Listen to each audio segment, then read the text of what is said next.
స్థానిక సంస్థల ఉప ఎన్నికల్లో వైఎస్ఆర్సీపీ జయకేతనం ఎగురవేసింది. రెడ్ బుక్ రాజ్యాంగానికి ఎదురుగా నిలిచిన వైఎస్ఆర్సీపీ కేడర్ పోరాడి ఎదురెడ్డి గెలిచింది.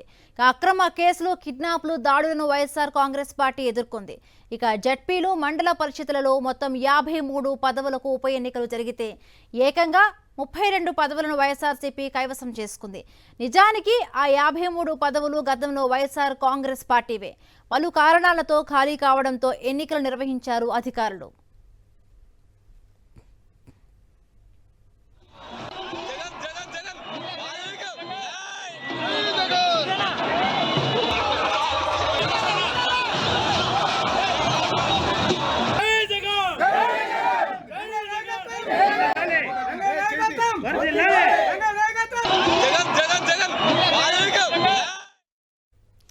సంఖ్యాబలం లేకపోయినా బరిలోకి దిగింది కూటమి అభ్యర్థులు.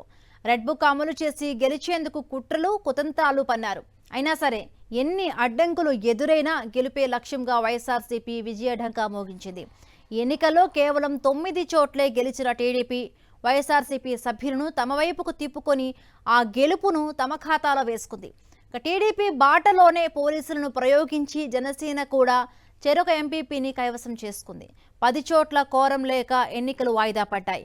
అధికారంలోకి వచ్చిన 10 నెలల్లోనే మోసకారి ప్రభుత్వంపై తిరుగుబాటుగా ప్రజల్లో చర్చ మొదలైంది. మళ్లీ వైఎస్ఆర్సీపీకే పట్టం కట్టారు.